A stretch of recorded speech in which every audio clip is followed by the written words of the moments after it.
Greater Noida के forties hospital में व्यापक ऑन्कोलॉजी सेवाओं की हुई शुरुआत।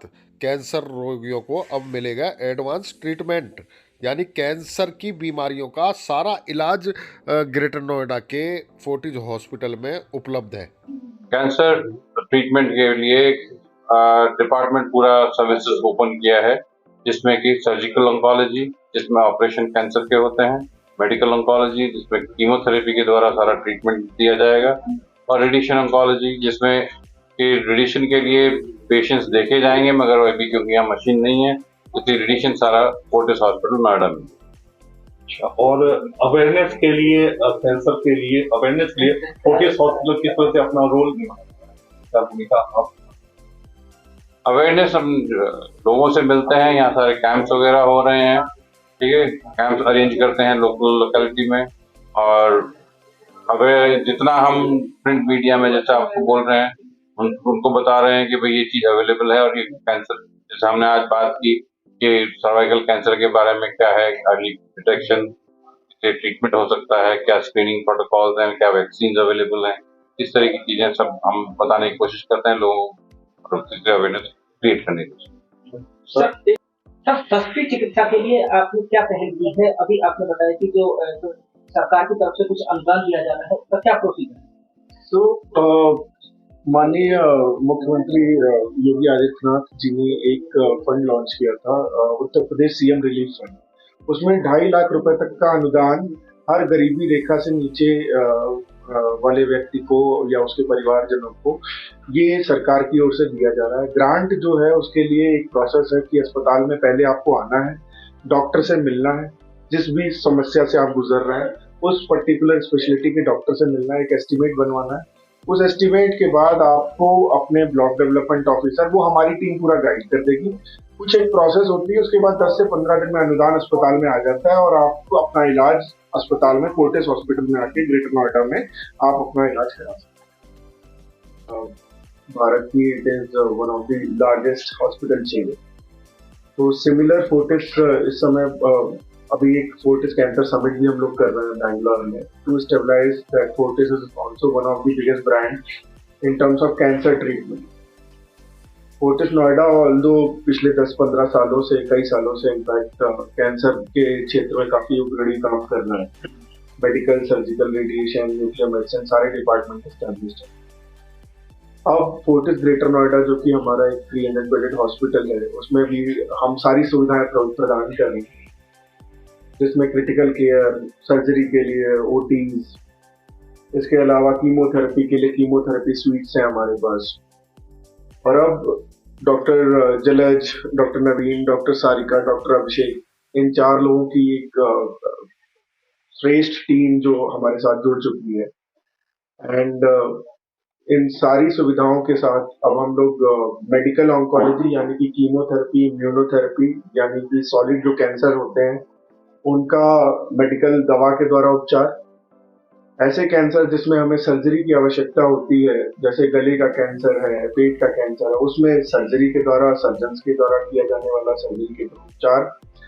और अगर किसी भी तरह के हमारे पास रेडिएशन या सिकाई के द्वारा जिनका ट्रीटमेंट होता है, उनका हमारी फोर्टिस नोएडा के ब्रांच में सिकाई द्वारा ट्रीटमेंट किया जाएगा। तो ओवरऑल एक 360 डिग्री कैंसर प्रोग्राम हम लोग यहाँ पे शुरू कर रहे हैं।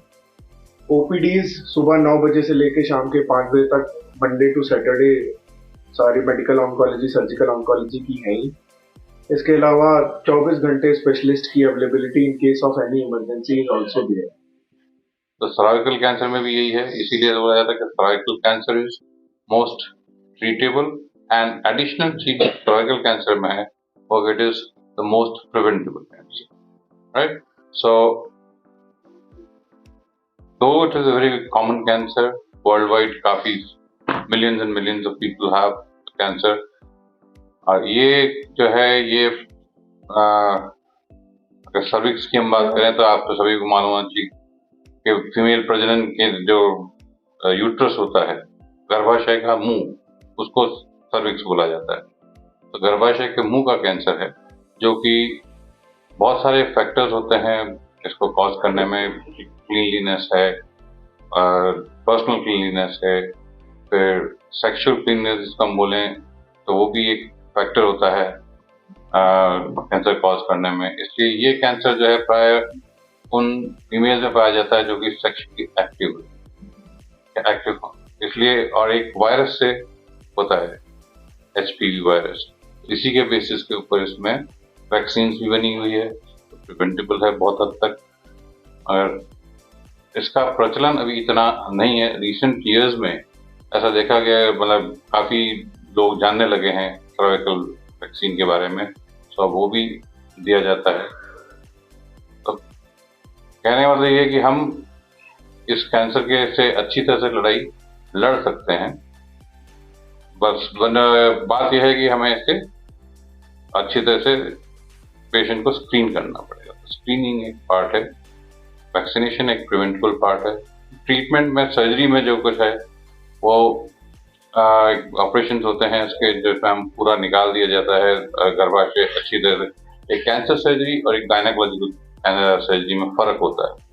तो ये बात सबको मालूम होनी चाहिए कि जब कैंसर सर्जन ऑपरेट करता है किसी एरिया में, एक अलग तरीका होता है जिसमें कि हम क्लियरेंस थोड़ा ज्यादा देते हैं एज कम्पेयर टू जो लोग कैंसर की सर्जरी के लिए ट्रेंड नहीं है वो लोग करें। ठीक है, तो ये ठीक है कि जब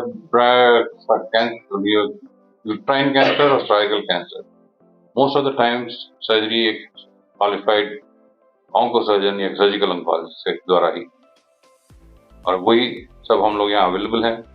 और इस हॉस्पिटल में सर्जिकल ऑन्कोलॉजी हम प्राय शुरू कर चुके हैं, मेरे ख्याल से 6-7 सर्जरीज हो चुकी हैं,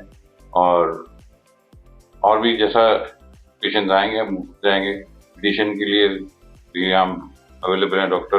बाकी आपको पता है ये सर्वाइकल कैंसर अवेयरनेस मंथ है, तो सर्वाइकल कैंसर मतलब पिछले काफ़ी सालों तक फीमेल्स का मोस्ट कॉमन कैंसर रहा है। क्यों? क्योंकि उस टाइम हमारे इतना अवेयरनेस नहीं थी सर्वाइकल कैंसर को लेके, गर्भाशय के मुंह के कैंसर को लेके, क्योंकि उस समय ये वैक्सीन्स नहीं थी और क्लीननेस पे इतना ध्यान नहीं देते थे, टॉयलेट्स वगैरह क्लीनिंग और ये सब इतना नहीं था। और इसके मेन रिस्क फैक्टर्स होते हैं मल्टीपल सेक्सुअल पार्टनर्स हो, स्मोकिंग हो, या फिर ये एचपीवी इन्फेक्शन, ये मोस्ट कॉमन कैंसर कॉजेस माने जाते हैं, इसके रिस्क फैक्टर्स रहते हैं। तो इनकी अवेयरनेस धीरे धीरे बढ़ी है, तो ये हमारा डाउन आ गया है। और लाइफ स्टाइल चेंजेस से क्या हुआ, ब्रेस्ट ने सरपास कर दिया है इसको, सर्विक्स कैंसर को। पहले फीमेल में सर्विक्स कैंसर मोस्ट कॉमन था, now it is due to life style changes become breast cancer most common female cancer. इसकी अब ये वैक्सीन को ज़्यादा अवेयरनेस क्रिएट की जा रही है, क्योंकि prevention is better than cure. तो प्रिवेंशन के लिए एक सर्वाइकल वैक्सीन आ गई है, जो हम प्रमोट करते हैं कि 9 इयर्स की एज से देना चाहिए हमें बच्चों को। लेकिन अगर किसी की वजह से नहीं दे पाते हैं तो एक रेंज बनी है 9 to 46, लेकिन मोस्ट इफेक्टिव है 9 to 12 इयर्स की एज में अगर हम देते हैं। तब हम उसे अगर 9 to 12 की देते हैं तो सिर्फ 2 डोजेस दी जाती हैं। अगर जितना हम लेट देते हैं तो उसकी इफेक्टिविटी भी वैक्सीन की कम होती जाती है, और फिर हमें डोजेस भी 3 डोजेस देनी पड़ती हैं। लेकिन हम अगर 26 है या 30 की एज में भी अगर किसी फीमेल ने नहीं ली है, कोई रिस्क फैक्टर है या कुछ कहीं से ये डायग्नोज हो रहा है, तो हम वैक्सीन उसको दे सकते हैं। और ये होता है कि हमें रेगुलर स्क्रीनिंग का एक तरीका होता है, जो भी सेक्सुअली एक्टिव है उसको ईयर में एक बार पैप स्मीयर कराना चाहिए। ये इसका स्क्रीनिंग टूल है मोस्ट इम्पॉर्टेंट। इसकी वजह से ही एक स्क्रीनिंग इतनी एडवांस हो गई, हर आप CHC वगैरह सब जगह पैप स्मीयर हो रहा है आजकल। इसकी वजह से भी ये डाउन हुआ है, क्योंकि अब इसकी अवेयरनेस बढ़ी है।